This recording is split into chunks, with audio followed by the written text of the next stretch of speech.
Vestiare Collective is a major global selling and buying platform for premium and luxury brands, but it is very shady and they've even been caught selling fake bags. So in this video, we'll be looking at the shady lies that I got told and 2 instances of both bags I bought from there and how it led to me getting cyberbullied even, and how I fought back when I waged a war against Vestiare Collective. So let's get into it.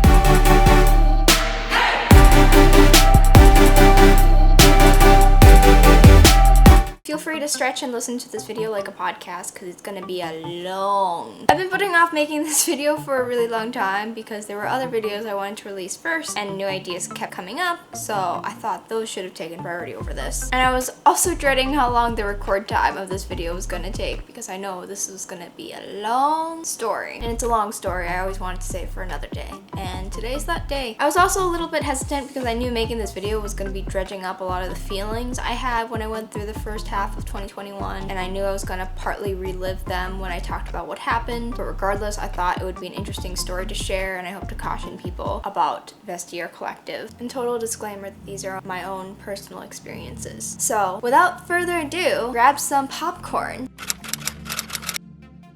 So my first designer bag was the Hermes Kelly, and it's also my first secondhand designer bag. It's a grandmama because she's 58 plus years old. I talked about her in my Hermes Kelly 28 review video, link in the description and title card. I bought her for about $7.1 thousand after customs and fees, and the condition was definitely not as disclosed. I'll insert some photos here. I'm really sad because I accidentally created more damage today unintentionally, so I mean I should have opened a credit card dispute right away when I got this bag because it was not as described. Vestiare Collective has a terrible return policy or dealing with this matter at all. If you're not familiar with Vestiare's return policy, please have a look at it because you can see how troublesome it is. I bargained with the seller for a while and then I realized they only wanted $5K after you subtracted the fees Vestiare was taking at the time, and so that was when I knew that she wanted $5K because she had an amount she wouldn't go under when I was making offers for this bag. And I was a little bit impatient at the time as well. I was afraid it would sell out, and on the pre-loved market it's actually really hard to get a vintage Kelly 28 in Cellier and in better condition without paying a ton of money, and so this was the lowest one that I could find without it being too battered. And 32s were very common, but 28s were a little bit harder to find, and I didn't really find any 25s either, so even if I did find a 25, it would have been harder too to find it in Cellier, which is the style of the edges here where it's structured. The more common ones were the retorn and the box cap, and it's so crazy what a difference it makes because if you buy the retorn, a lot of them just sag and melt into a puddle versus the Cellier ones, which are always like structured and they retain their shape after being around for so many years. Vestiare makes you pay a fee to authenticate it, which is kind of stupid because every other website you buy from a consignment or whatever, they don't charge you a fee to authenticate it. Tradesy does it for free, Fashion File, Rebag, Yuki's Closet, but they authenticate it and make sure it matches the listing, and yet it passed. It does not match the listing at all because from these photos I'm showing these items that are shown here in these photos were not disclosed in the listing at all. It made me infuriated, and like I said, I'm so stupid because I never opened a credit card dispute when this first happened. I should have, because Vestiare Collective basically scammed me out of my money because they saw this listing, and if they had truly checked the item's condition, they would have seen that there was a lot of discrepancies not listed or shown in the description, and so hence it should not have passed quality control and the buyer should have been notified. But they did not know that because Vestiare Collective, as you'll see from the next example of the bag I bought from them, they have terrible quality control and they don't seem to give a flying fig about what to do about it once you're confronted. It made me really upset, and as you can see, I'm still really upset. They listed it as very good condition and it was only worn a few times probably, because that's what people say all the time when you're looking at pre-loved bags. Oh, it was only worn a few times, and yet there's dings here and there that you find that aren't listed. And I never trust anything, I feel like, anymore on Vestiare Collective unless it's a very simple item or it's being sold at a premium because because it's brand new. And the thing with Vestiare Collective is you can't return the items you buy. A lot of them are international items. So it makes me even more hesitant to buy anything from them these days. And they listed the condition is very good, and the condition looked only fair, minus the scratch on the back and the front. And I noticed this on the other bags in Vestiare Collective. Everyone wants to say that the bag was used once and it's almost new, but that's not the case. That can't be the case, especially with a vintage bag. And I should have known that. Vestiare Collective really didn't do their job making sure the condition matched the condition in the listing, and I should have gotten my money back. I still kick myself for doing it, and I feel it's so unfair, and so much time has passed now that I can't do very much, I feel like, but maybe there is. If you guys have any thoughts on this matter, please do leave me your comments down in the comment section down below, or what your experience is on something related to this, if you've had a similar experience just buying things in general. Corners on the inside flap also had stitching coming undone. The sangles, aka these arms, had stitching coming undone. The leather was separating on the sangles. The bag had also been repainted. That was never disclosed in the listing. It also has this funky smell. This old grandma smell to it is the best way I can describe it when I think of it. And it's not unpleasant to me. My boyfriend doesn't like the smell of it, and he says it's kind of unpleasant to him, but I don't mind it too much because it makes me think like an old grandma sprayed perfume on this for several years while she used it and over perfumed it and has this old lady scent. But yeah, no, I thought over time maybe the scent would go away, but no, this bag has stayed consistently like this. The scent has not gone away. It has not decreased either, so I don't know if this is the scent of something decomposing or if it's just the scent of something else that I'm not sure of, or it's actually the scent of leather. I'm not sure. The strap's leather is also cracked extremely. I had to repaint it because the white leather color underneath the surface of the black was showing through, and so I got this thing repainted a little bit too. The clochette was rubbed raw, and sadly now, after having used the clochette, the leather was in such bad condition that the leather on the clochette has ripped open and can now no longer be used on the bag. I actually try to keep the lock and the clochette in the bag itself, but you can see the clochette is ripped. It's in terrible condition, so it can never be hung from the bag ever again, the clochette. And I don't even know if I want to sell this bag and buy a new black bag that I want more, because this one, as far as Hermes goes, was a decent price, a very low price, but it's also came at a cost in that it's in terrible condition. I should have paid a few grand more looking back to get one in much better condition, because there's ones that are box cap leather from the 90s and they look really good, really new, but they're 15 grand, which is like, no. That's already over retail for a vintage bag. I honestly think I would possibly consider buying a new one in Epsom at that rate. I also found out too that I actually think I may have compromised on the size a little bit, in that I originally wanted a size 25, but I couldn't find any that were within my price range, so I got a size 28 instead. And it hasn't been terrible. It still does look cute at points, but I know in my hearts of hearts, whenever I see it looking a little bit smaller from a distance, that's when I have the most positive feelings towards it, and that would probably happen a lot more often if I had the size 25. It's just my personal preference. I was very naive and didn't ask for more photos, but the seller should have disclosed all of these things, but even when they don't, it is Vestiare's job to make sure that it matches, and obviously it was a huge red flag so many major things weren't mentioned. I contacted them, and all they said they would do was give me a $200 coupon for next time I buy stuff from Vestiare Collective on my next purchase, and no refunds and returns is their policy for private sellers, which is absolutely bonkers for an item that I'm stuck with now, and the only way I can get my money back is if I try to resell it on their platform and they don't take commission out of it, which is stupid because they get to keep their money and I'm stuck with the bag for how long, and I might end up possibly losing money on the bag because I might have to take a lower price in order to make it sell.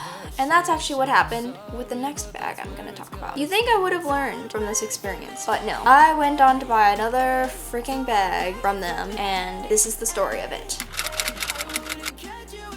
And I covered this story a little bit in my Trendy CC unboxing video, link in the description / title card. I was so desperate for a Trendy CC that a month before, so this was a few months actually after I bought the Kelly, I went to Nordstrom to buy one, and then I got put on the wait list by the SA. I asked for a beige, and then 3 to 4 weeks later, I saw one pop up on Vestiare Collective. And guess what condition they listed it as? Very good condition, which we all know by this point what trouble that spells. They said they only used it once or twice. It was pink, but I liked it, so I made an offer, and then I bought it. And what do you know? The day after, the SA texted me photos of a pink one they got. It was the 21S collection. They had like a purple pink Trendy CC. I was so devastated. I didn't want to lose out on this beautiful, shiny new one, so I got it too for fear of missing out, because my first bag was my second-hand bag, the Kelly. And I was so in love with the idea of buying a new one, never used, from the store, and having the famed full boutique experience. And I was so happy that night that I came home from the store. I tried to cancel that bag, but I couldn't, and it was a coming. So then I had two freaking Trendy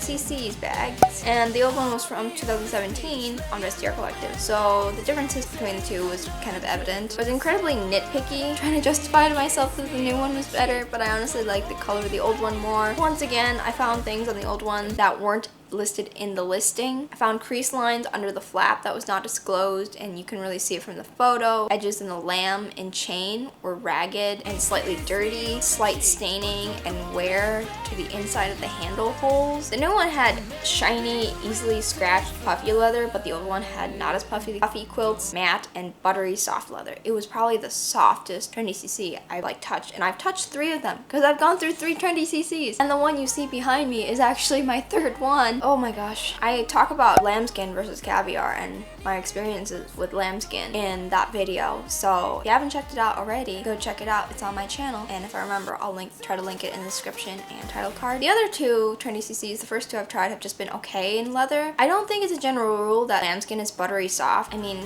caviar can be super soft too, depends on which season you get it. My caviar bag is super soft. Dare I say it's soft enough as some lambskin leathers. Are you seeing a pattern here? Because I think I am. I stared at both of them, the one from the boutique and the used one, every day for like a month or so, not using either one, and I was going over every square inch that I could, and I eventually decided I need to sell one, and I wanted to sell the old one since I knew I could always return the Nordstrom one as long as I didn't use it. And this was back when Nordstrom hadn't switched over to being owned by Chanel yet, so you could always return anything per the normal Nordstrom policy. Then they changed it so then you can't get your money back after 2 weeks, and I think it's only store credit, but don't quote me on that. In this entire frame of time, I repeat, I never used either of the bags out. It's kind of a picky reason, but I returned the old one partly because I liked the new one, and that the new one had pink lining rather than the maroon lining, which they originally had, which I thought clashed with the pink exterior. I also liked the idea of this champagne gold hardware the new ones were having rather than the regular gold ones, because they changed it from gold to champagne hardware.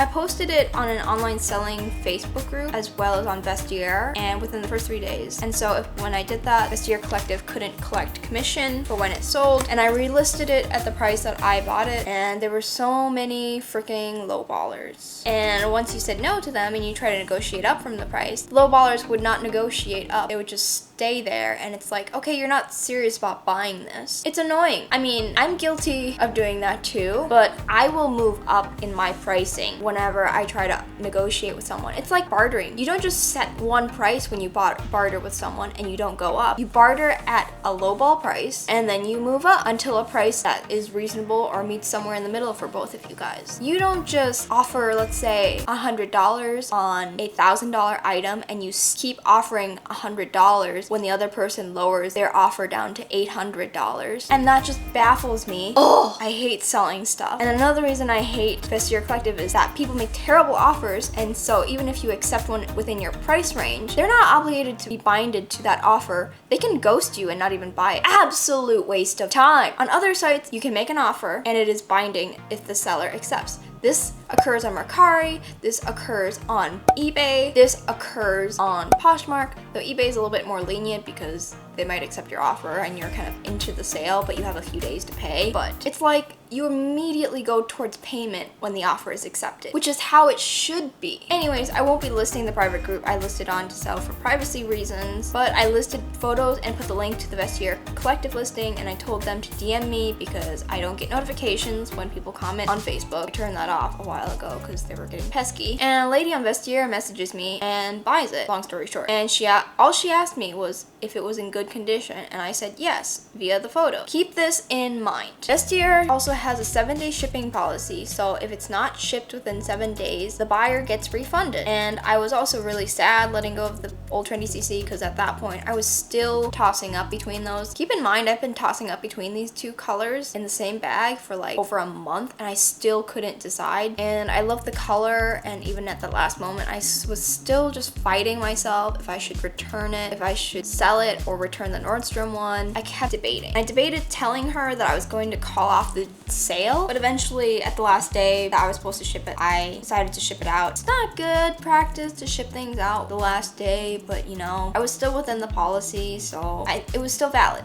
And I wouldn't normally do this, but I was just so heartbroken and split about the decision that I took so long. And after she bought it, I just kind of like stopped manually checking my Vestiare app on my phone, because at that point I also had notifications turned off. I only checked my phone when I got notifications for offers and stuff like that. I turned off offers for like messages and stuff like that, so I wasn't getting her messages notifications anymore. Apparently she commented and messaged me the same thing on the listing, and she would even comment twice sometimes on the post if I didn't right away respond to her DMs on Vestiare after she bought it. And she was actually very needy. She also tried to like get a hold of me on Facebook too, and then she DM'd me finally on Facebook. And when she DM'd me, she apparently DM'd me from the Facebook group because that's where she saw the listing, and she went to Vestiare to buy it. She was extremely hostile. She said, quote, "I was holding her money hostage because I wouldn't ship the bag." Excuse you? I was really freaking upset because I was, one, not scamming her or not holding her money hostage. Vestiare, two, had a 7-day policy where if I didn't ship it out, she'd get a refund, and I explained that to her. I also found out later she had been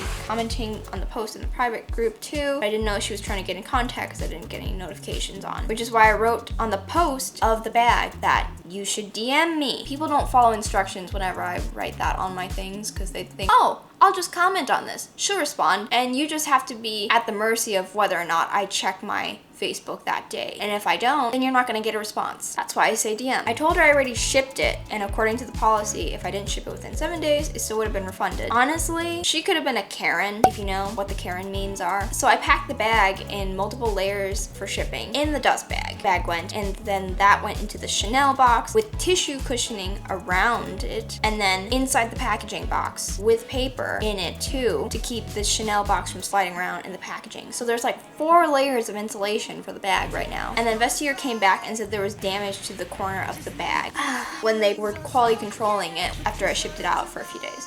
And I don't know how this could have been possible. I packed it so well, and I stared at the bag every single inch and every single freaking day for a few months. Plus the photos used were of the person I bought it from originally, so they wouldn't have let me post new photos if I wanted to if I had known about cornerware that they were claiming. But it's suspicious because I stared at that bag every single day for months and I never used it, so why would there be cornerware? The bag just literally sat on surfaces, didn't get rubbed on anywhere, anything. So I was basically doomed. And it made me suspect that they missed it in the inspection, possibly when they initially shipped it to me, or they damaged it on the way there and they were just showing the corner damage because they damaged it while they were handling it. But the report they sent to the buyer, they made it sound like the listing I had was inconsistent with the item because of the cornerware that I created. But that's not the case. If you're enjoying this video, then follow me on my Instagram here and in the description. And if you're really enjoying the tea on this video, I don't usually make tea videos on all this kind of drama, but you know, it happens. But if you're enjoying it, please give this video a like because it really helps spread this video to other people, because YouTube sees that people are liking this video and so it should get shared. So please do that if you haven't already. And like and subscribe, because if you love couture, style, and analysis, aka CSA, then like and subscribe and turn on the bell to get your weekly notifications of a CSA PSA out of the press weekly. And you want to subscribe because you won't want to miss things related to fashion, fashion history, and couture that we do on this channel. I try to bring a little bit of depth to the discussions and the videos that I make regarding high street brands and fashion. So if you love the idea of that, then you'll want to subscribe. So let's give a brief definition of cyberbullying here. I'll put it on the screen, but this is the part where things start to get nasty because the buyer at this point, after they got that message from Vestiare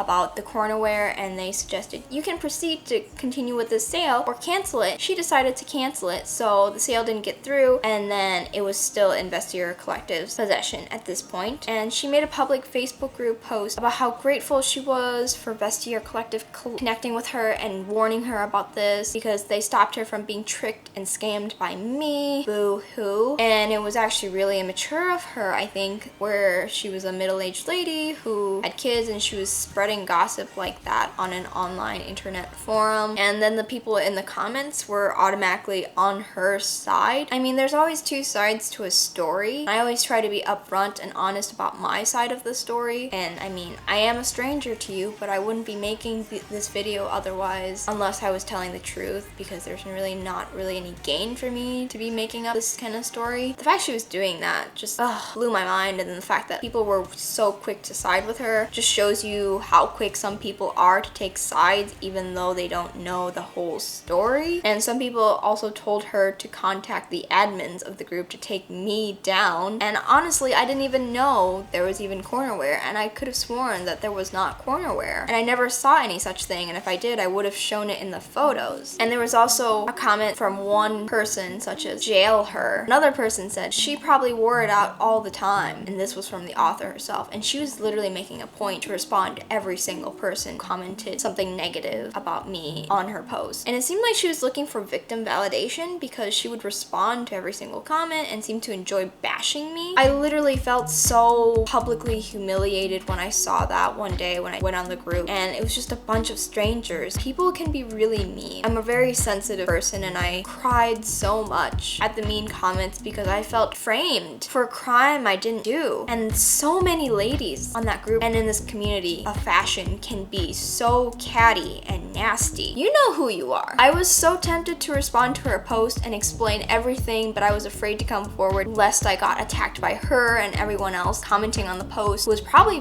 following the post because they commented on it. Facebook automatically lets you follow the post you comment on. And since there were so many people supporting her, had I came out with my side of the story, I was afraid I would get attacked and everyone would be against me. It would probably have hurt me even more. It hurt so much staying silent and not being able to voice myself. I contacted the group admins to explain in a very long message that this post was untrue and why I shouldn't get kicked out. And I also never got a response from the admins, so I don't know what really happened. And thinking back, it was probably good that I saw it and I didn't say anything to her post and respond, because I probably would have gotten torn to shreds. And because of what happened with this next on this Facebook post will shock you.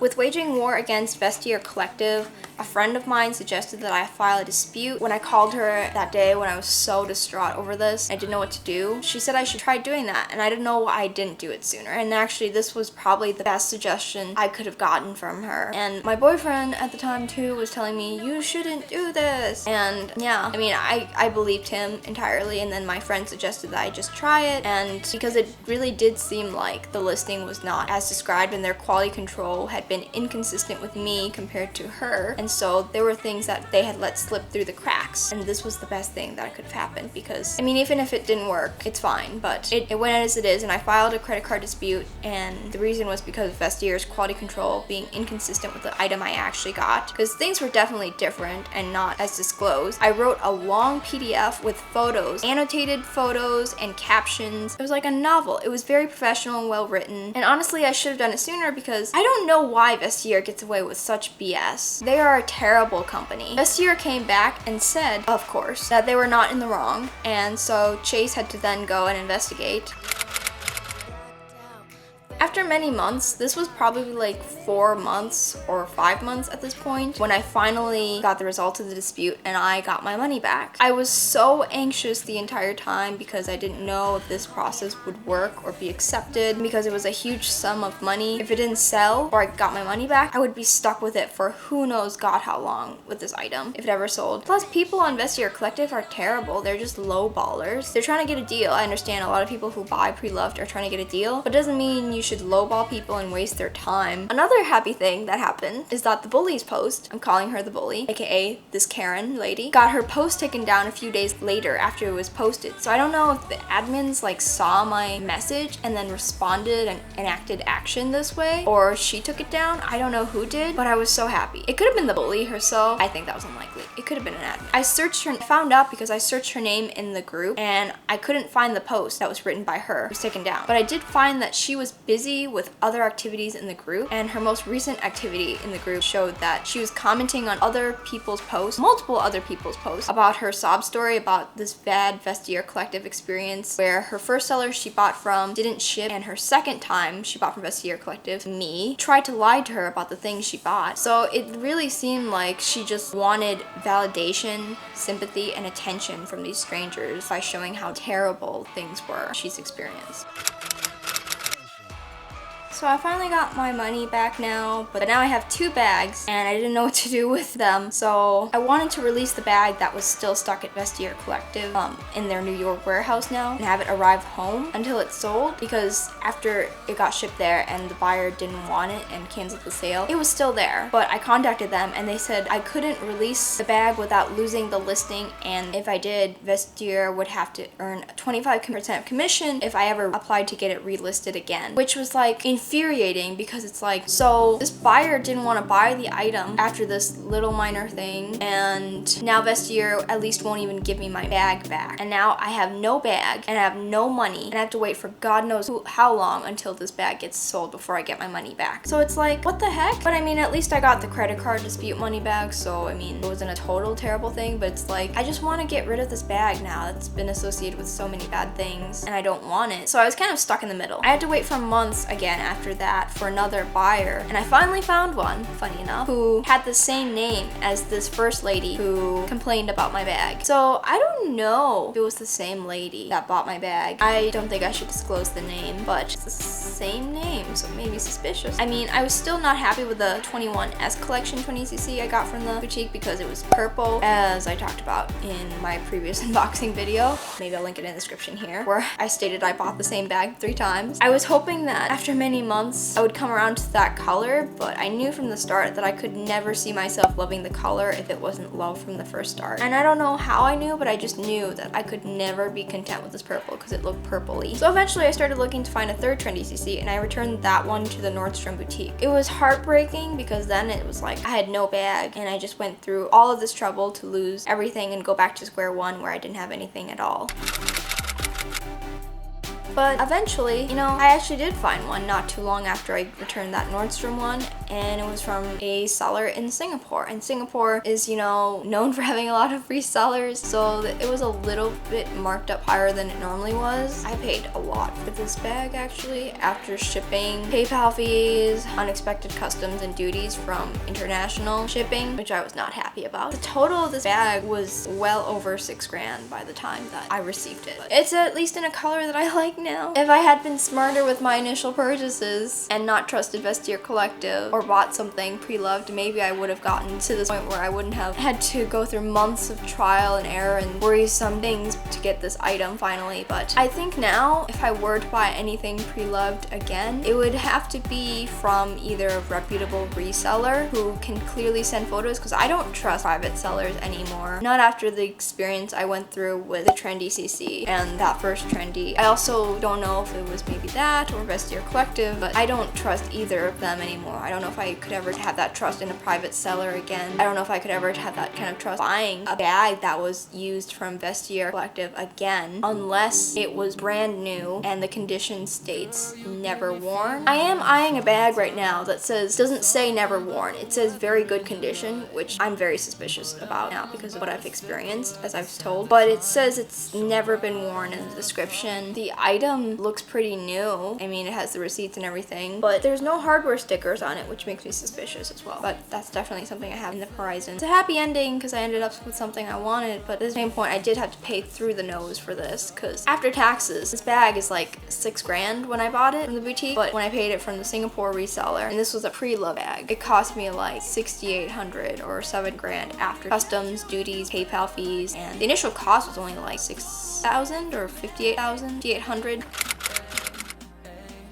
I would say that lessons learned include that Vestiare Collective is the only one who wins, and they are a terrible platform where their only benefit is global reach, and they don't bite you in the butt later with customs fees, as I learned with my third Trendy CC. I got hit with $500 in customs. I would avoid them at all costs unless it's an item you can easily judge. For pre-loved, such as a skirt or a scarf, I did go back eventually and buy a scarf and a skirt from Vestiare Collective. I was pretty confident in the scarf because the scarf is a pretty flat thing, pretty small thing too. It's like, how complex is a scarf? And it's not very high ticket. I also bought a skirt, a Burberry skirt from them. That was actually pretty easy to judge as well, and it was actually for a really good deal. And I would maybe buy bags, but only if you know 100% sure they're new and someone is selling them for premium, like Hermes for example, because resellers don't use the bags usually. They buy from the boutiques and they sell it for double or triple, and they just get in, get out with their money. They're not gonna be like a private seller who's used the bag and tries to resell their pre-loved bag, not usually at least. I hate the people who say they've worn the bag once and then the item has much more wear than that. Now I only trust buying used bags, pre-loved bags, if they've been resold by a well-trusted professional reseller like the one I did with the Singapore seller for this third Trendy CC, and private people selling their stuff. And Vestiare is terrible because you can't get your money back, and the only way you can get your money back on Vestiare Collective is if you buy from a professional seller, and even then you have to pay for shipping internationally to get back to the seller if you don't live in their country, or just regular shipping costs anyways, and it's like, it's a waste of money. I hate return shipping costs. I always buy things as much as I can with a credit card, if not then PayPal, especially for big purchases, because here in this case you can see it saved my butt major time. I would 100% suggest saving up for the bag and putting it on credit and paying it all ASAP as soon as it's posted for a charge, because Chase actually, I think they appreciated that when this bag initially got posted as a charge a few days after from Vestiare Collective, I paid it all. It's guilt-free shopping too. So also don't buy from a seller unless you can return the bag for little to no return fee, like Fashion File, and that's free return shipping in the US, and the Real, there's also Tradesy and some others that can also offer you the ability to return your items, so you're not just left hanging with an item that you don't want. And Vestiare Collective is the worst because, like I said, other sites don't even charge you an authentication fee, but they do. And just, if you can, just don't browse Vestiare, period, so you're not even tempted to buy. But I understand sometimes they have things that you would find hard to get elsewhere. Or if you're eyeing something, make sure that you're easygoing enough where you can accept some unexpected damage that's not listed, because I can almost certainly guarantee you that there will be. Another lesson I learned is that just remember that when you see a person in a post, the post that the person posts just frames it in the light they want to, especially if they want to have this sort of victim-y perspective, and it may not be the complete story. Take everything you hear on the internet with a grain of salt, including this video. Yeah, you should take everything as a grain of salt, but I hope you would trust, because it would make no sense for me to make this video and waste my time on a story that's all lies. These videos take a super long time to script, record, and edit, especially one this long. I don't even know how long this video is going to be by the end of this, so I really don't have that many sensational, interesting stories to tell. But when I do have a good one, like this one, I try to make it count. If you found this video and story entertaining, please give this video a like. If you enjoyed this quality, and let me know what Vestiare Collective experiences you've had in the descriptions down below. Follow me on my Instagram up above and link in the description for new updates on coming videos and sneaks. And if you love couture, style, and analysis, aka CSA, then please like and subscribe and turn on the bell to get your weekly notifications of a CSA PSA out of the press weekly. And you want to subscribe because you won't want to miss the things we do on this channel related to fashion history, and couture. In addition, if you'd like to shop my closet and become a Patreon member to support me as a creator, you can do so in the description as well. Check out my next video, which is my Trendy CC unboxing, the third one. Leave me down your thoughts in the comments down below, and I'll see you guys in my next one. Bye!